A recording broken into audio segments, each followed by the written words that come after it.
Greetings. Welcome to the Atlanta Braves Holdings third quarter earnings call. All lines have been placed on mute to prevent any background noise. After the speaker's remarks, there will be a question and answer session. If you'd like to ask a question during this time, simply press star followed by the number 1 on your telephone keypad. As a reminder, this call is being recorded. At this time, I would like to turn the call over to Cameron Rudd, Vice President of Investor Relations. Before we begin, we'd like to remind everyone that on today's call, management's prepared remarks may contain forward-looking statements. Forward-looking statements address matters that are subject to risks and uncertainties that may cause actual results to differ from those discussed today. A number of factors could cause actual results to differ materially from those anticipated, including those set forth in the Risk Factors section of our annual and quarterly reports filed with the SEC. Forward-looking statements are based on current expectations, assumptions, and beliefs, as well as information available to us at this time, and speak only as of the date they are made, and management undertakes no obligation to update publicly any of them in light of new information or future results. During this call, we will discuss certain non-GAAP financial measures, including adjusted OIBDA. The full definition of non-GAAP financial measures and reconciliations to the comparable GAAP financial measures are contained in the Form 10-Q and earnings press release available on the company's website. Now, I'd like to turn the call over to Terry McGuirk, Chairman, President, and CEO of Atlanta Braves Holdings. Thanks for joining the call today, and we appreciate your continued interest and support. In a rare year where we did not make the playoffs, the strength of our brand and the passion of our fans remains strong. That gives us great confidence as we enter the offseason and look ahead to 2026. We did have some notable highlights that will help build momentum going into next season. Rookie Drake Baldwin had a breakout season, hitting .274 with 19 home runs and 80 RBIs. He became the first Braves catcher ever to debut as an opening day starter and then go on to win National League Rookie of the Month in May. Drake is now a top contender for Rookie of the Year, which is an exciting milestone for our organization. Chris Sale, despite dealing with a non-throwing injury while covering first base, remained one of the top performers in the league and achieved a major career milestone by becoming the fastest pitcher in MLB history to reach 2,500 strikeouts. He finished strong and is ready for 2026. Matt Olson showcased remarkable consistency and durability and became one of only 5 MLB players to appear in all 162 games. He led the team with a 6.1 WAR and ranked among MLB's top defensive first basemen. And earlier this week, he was awarded a Gold Glove Award, his first as a Brave and third in his 10-season MLB career. He also represented the Braves in the Home Run Derby during the All-Star Week here in his hometown. While our pitchers lost a lot of time due to injuries, it did give us an opportunity to see some of our young talent and how they'd perform, and we were greatly encouraged by that. Newcomer Hurston Waldrop, a 2023 first-round pick out of Florida, seized the opportunity and ended up with a 6-1 record with a 2.88 ERA in 10 games started. You will likely see him again in 2026. Now that we're in the offseason, our focus is shifting towards our strategic priorities, which include adding a couple of key players to a veteran win-now squad that has so many years of success ahead. Turning to our field manager position, after 10 seasons, Brian Snitker transitioned from our manager to a senior advisor role. Brian led our team to a World Series championship in 2021 and has spent his entire career with our organization, 49 years in all. We are grateful for his dedication to our franchise, and we look forward to having him around to advise us on baseball matters into the future. This past Monday, Walt Weiss was named the 49th manager in franchise history after spending the previous 8 seasons as the club's major league bench coach. Walt, who previously served as a manager for the Colorado Rockies, has twice been a World Series champion, first as a player with the Oakland Athletics in '89 and then as a Braves bench coach in 2021. He has been a part of the Braves organization for 11 seasons as both a player and coach. Since joining the staff, the Braves have made 7 postseason appearances, earned 6 National League East division titles, and won the 2021 World Series. On the MLB front, there remains a lot of positivity on the broader state of baseball as we look to the 2026 season. Across Major League Baseball, national viewership continues to grow. ESPN's MLB coverage is up roughly 21% year over year.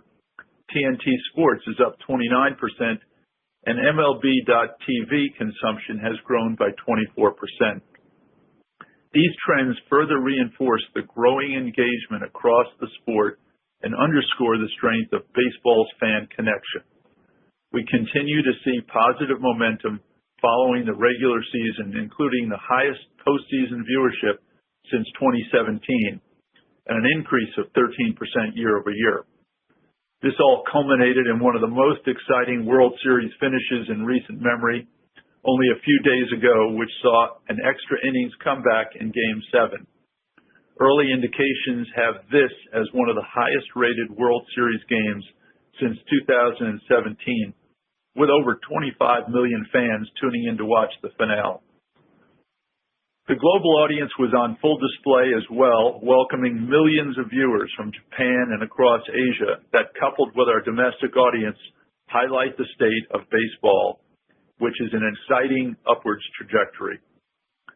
Total MLB attendance for 2025 exceeded 71 million fans, making the third consecutive year of growth for the first time in 18 years and reaffirming MLB's position as the most attended sports league in the world.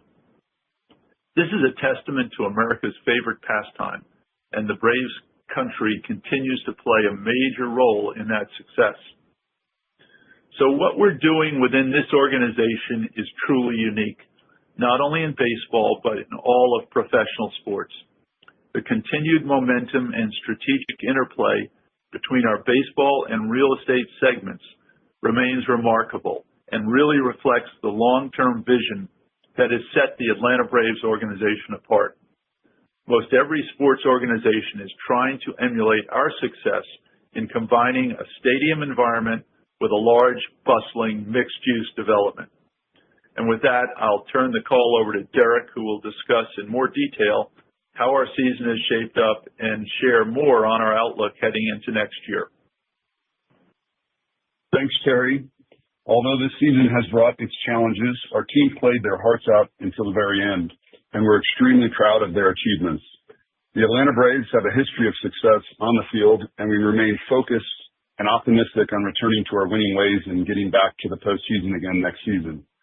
Despite the challenges on the field, we continue to provide great times for our fans and their families, and we accomplished a great deal as an organization. First, despite the inconsistent season on the field, we've navigated adversity to deliver record-breaking ticket sales and sponsorship revenue, underscoring the enduring strength of the Braves brand and the unwavering passion of our fans and partners. The Braves sold the 4th highest number of tickets in the past 25 years, highlighting both the depth of our fan base and the effectiveness of our sales and marketing strategies. Similarly, secondary market activity and ancillary revenues in retail and concessions remain strong, and our team remained disciplined and adaptive in driving demand and maintaining engagement. We also added and renovated several areas of the ballpark as part of a continuing innovation of the game day experience, which resulted in new and enhanced revenue streams. Lastly, we expanded our partnership with FanDuel Sports Networks to include our first ever direct-to-consumer streaming opportunity for fans.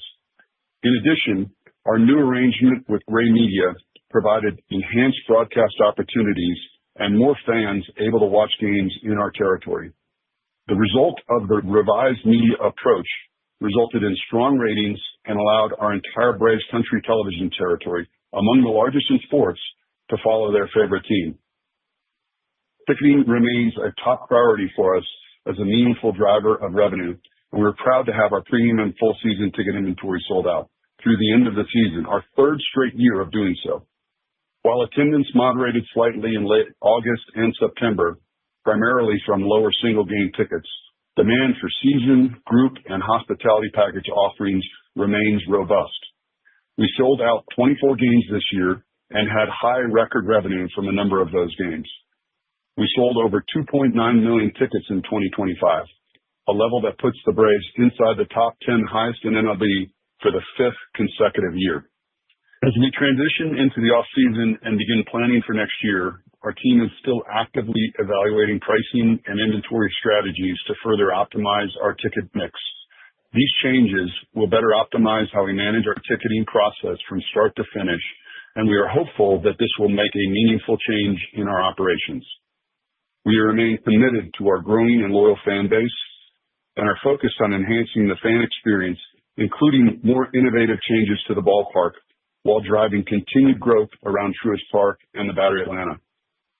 Elsewhere around Truist Park, we recently announced an extension with our incumbent food and beverage partner, industry-leading Delaware North, for an additional 10 years beyond our current term. Over the last 10 years, we've worked with Delaware North to elevate the fan experience through high-quality, locally inspired food options. They share our vision of perfecting the ballpark classics while also offering innovative food, beverage, and premium hospitality and putting a creative Braves country spin on fan favorites. I'm excited about this extension and expansion of our partnership, which will enable us to further leverage Delaware North. As part of this renewal, we will also lean into Delaware North's restaurant and premium experience division, Patina, to provide best-in-class food options for every guest in the Battery Atlanta and Truist Park. In addition, our recent master planning projects completed throughout the end of the 24 season and into the start of the 25 season are performing particularly well, both in terms of generating significant additional revenue, but importantly, further enhancing our fan experience here at the ballpark. This multi-year capital improvement process uses a proprietary ROI evaluation process to ensure successful implementation, which drives both a better fan experience and, in most cases, more revenue to our top line. We have a truly unique fan experience on and off the field, and we continue to be grateful for the support we receive from our fan base, as well as our many corporate partners.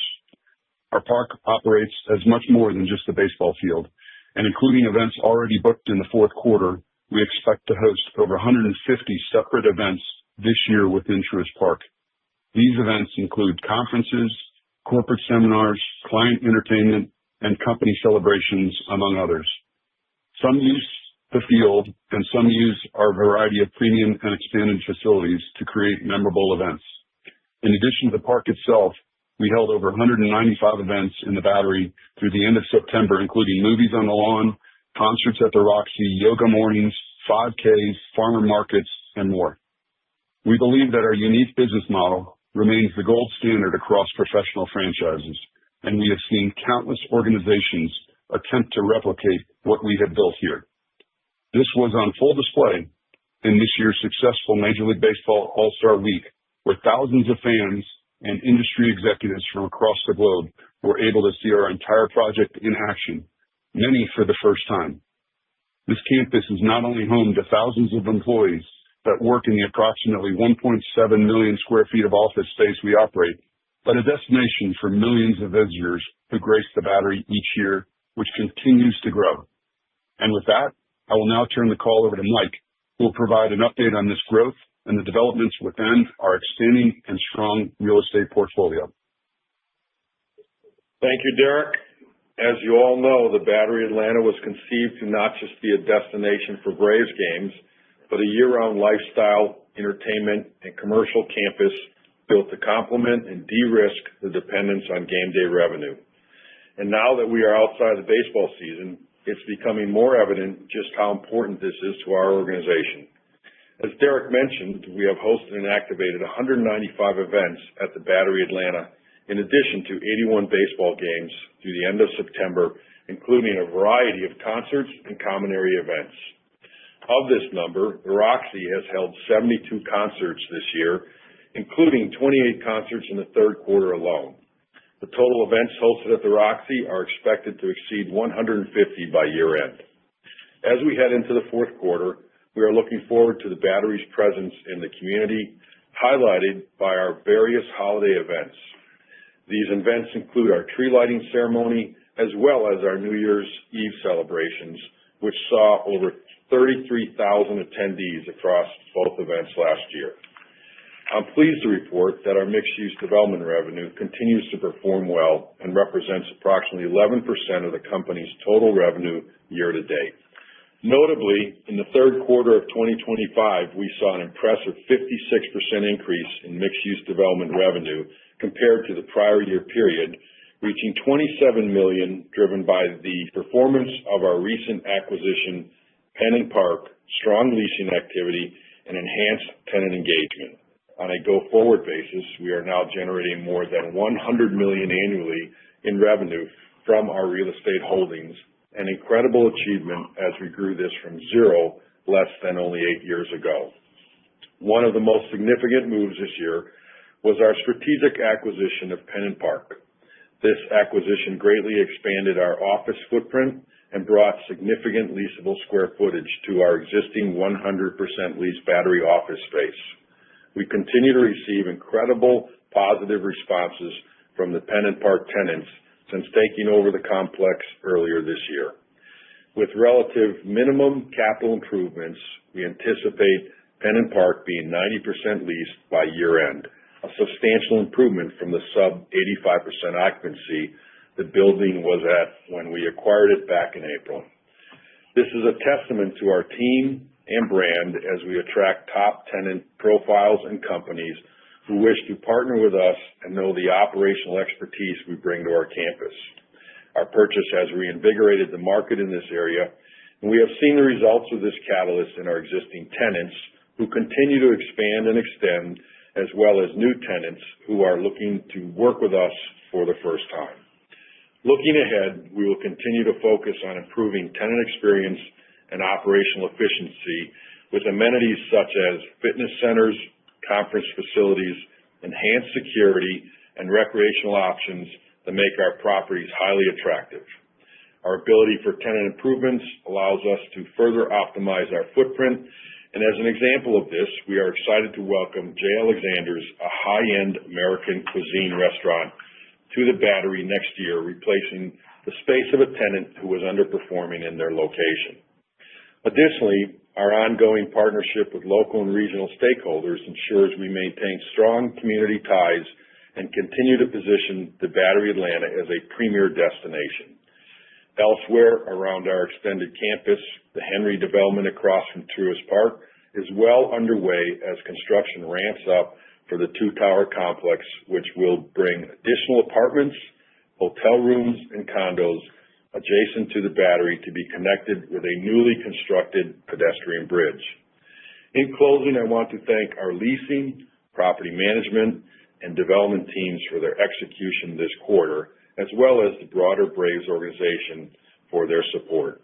The success of the Battery Atlanta is a testament to the vision of embedding a mixed-use destination adjacent to the stadium, and our Q3 results reflect that strategy bearing fruit. Our portfolio of high occupancy assets also brings a level of stability and certainty to the far more seasonal nature of baseball and our financials. We remain a beacon in the market and region for continued expansion opportunities, which allows us to be thoughtful about the best future for our campus.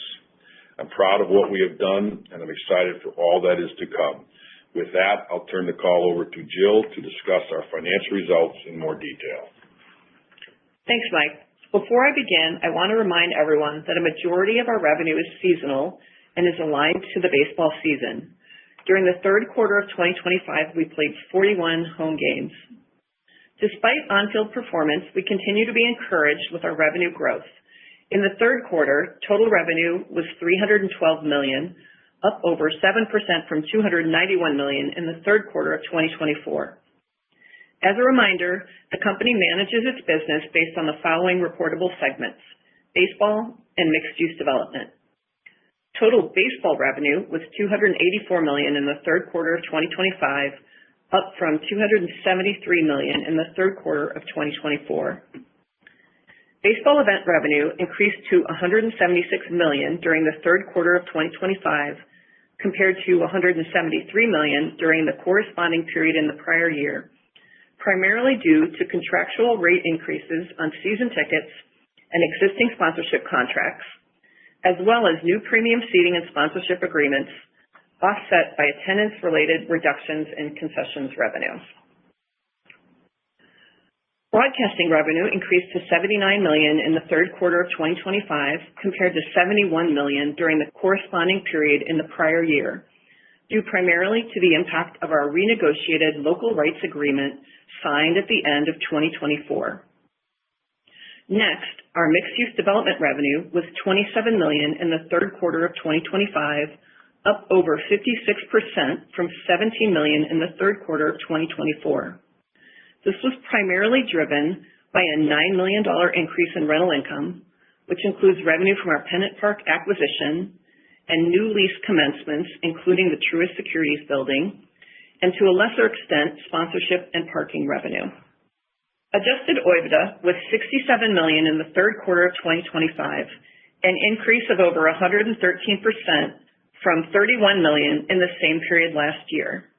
This improvement was due to an increase in both baseball and mixed-use development revenue and a reduction in baseball operating costs, partially offset by increases in mixed-use development operating costs and SG&A expenses. Baseball operating costs decreased primarily due to lower than expected Major League player salaries and variable concession and retail expenses. This decrease was partially offset by increases in MLB's revenue sharing plan, expenses for events held at Truist Park, and minor league-related expenses. Our operating income was $39 million in the third quarter of 2025, up from $6 million in the third quarter of 2024, primarily due to increased revenue. As of September 30th, 2025, the company had $115 million of cash and cash equivalents. Nearly all of our cash and cash equivalents are invested in U.S. Treasury securities, other government securities or government-guaranteed funds, AAA-rated money market funds, and other highly rated financial and corporate debt instruments. As of September 30th, 2025, we have $215 million of untapped liquidity in the form of 2 baseball revolvers, which we believe provides us flexibility for the future. And with that, operator, let's open the line for questions. Thank you. We will now begin the question and answer session. If you would like to ask a question, please press *1 on your telephone keypad. If you would like to withdraw your question, simply press *1 again. Your first question today comes from the line of Barton Crockett from Rosenblatt. Your line is open.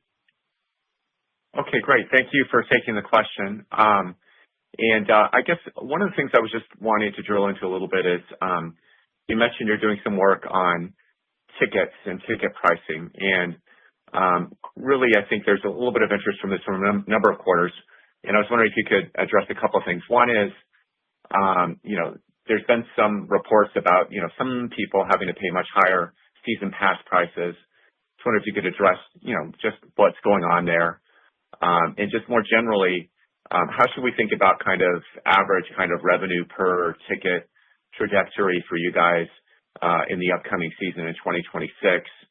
And how do you guys think about kind of pricing in terms of your leverage and how you think about delivering, incremental value relative to incremental pricing, and whether kind of on-field performance has any kind of role in that or whether it's more kind of amenities driven?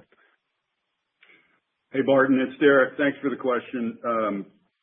So first off, that last part, yes, there is a relationship between team performance and ticketing and attendance, and we saw that a little bit. But I would remind you and everybody that our revenue is relatively stable and predictable. A substantial amount of our revenue is in whether it be a full season package or a premium seat, which in many cases, most cases, is multi-year.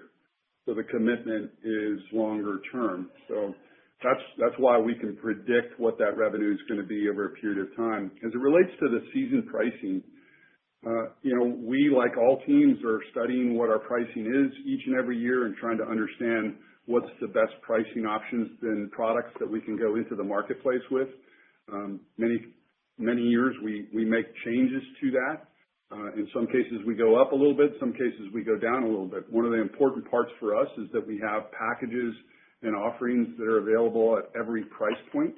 We're continuing to be proud of that. And so, you might see certain packages that are, well below $20 and, on par with, say, going out to a movie or something like that. And if you're interested in a premium offering, you can certainly pay more than that, but the amenities and the location and other things are going to be different. We are continuing to watch about how the average ticket price looks and how we contrast with other teams across Major League Baseball or even in our marketplace. And I would still say there's room for growth in that while still protecting some of those lower price points as we talked about. Okay.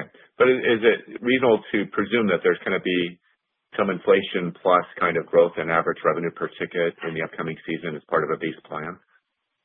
I think if obviously you, like others, have watched us and seen what's happened with the event revenues over the course of the past number of years, our goal is going to be to continue to grow that because the cost of running a baseball team in most cases doesn't go down every year. So we're trying to keep up with that and trying to make sure that we, again, have prices available for everybody. But I think it's fair to say we're continuing to monitor that and also looking at how secondary ticketing continues to influence that. I think that's really important. When we get the data from a secondary ticket, we understand not just what we sell the ticket at, but what the ticket ultimately gets sold at in the marketplace. That informs us of what the supply and demand is, if you will, of that. And so what we've continued to see is that the secondary ticketing marketplace is very strong for our tickets, has been for the past several years, and that does a really good job of helping us understand what we're capable of ultimately pricing our product at. Okay. Thank you for that. And then just one other kind of topic I wanted to ask about, and that is how to think about player salaries. Now that you've completed the season and we've seen, the Dodgers, quote unquote, ruin baseball by winning 4 more games with a high kind of player salary. You guys are in a place of kind of, maybe able to rethink how you approach the upcoming year. How would you think about kind of positioning player salary spending? I mean, is there any argument for a substantial change in your approach from what it's been historically, or any thoughts about that as we look at the upcoming year? Barton, this is Terry McGurk.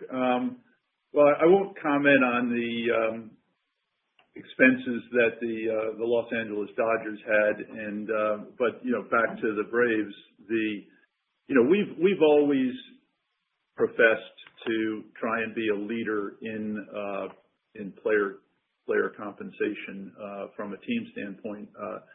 I think I've stated in the past that our goals are to be a top 5 salary team. We're currently a top 10 and haven't been out of that in quite some time, out of that range. I think aiming back to the top 5 is a place that I want to get to. I think we're capable of doing that. This is a very fluid decision-making concept. Last year, as you've seen from our financials, we were below where we were the previous year. But I think it's a good aspiration to get back to those goals in the coming year and years. And I think you'll see us quite active in the free agent market and the trade market. As I stated in my remarks, we're a win now team.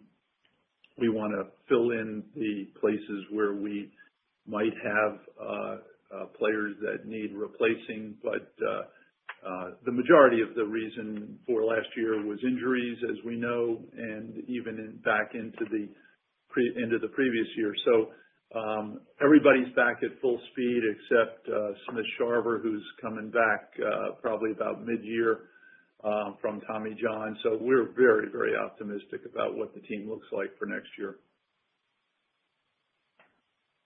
Okay, great. Thank you. Your next question comes from a line of Steven Sheekers from Citi. Your line is open. Hi, thanks for taking my question. I just wanted to get your general thoughts on ESPN's appetite to take on some of the local media rights, and just the potential implications this might have for your next renewal cycle. So the next major national media deal for MLB is 1/1/29, and I do think that's going to be a major inflection point for the industry and the values created.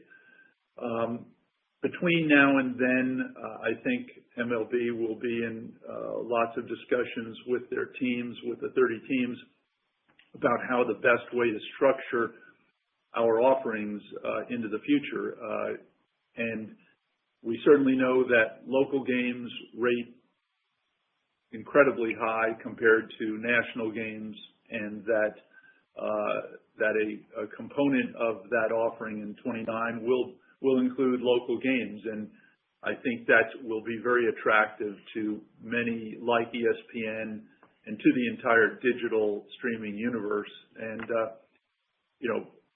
be assured that we're going to spend a lot of time in this rapidly evolving media environment trying to tailor how we structure our offering to meet that contract term. And, who knows what the media business will look like in 2035. And so it's very hard to say exactly how we'll structure today, but we'll be a lot closer to understanding that as we lead into 1/1/29 when we have to make that deal. So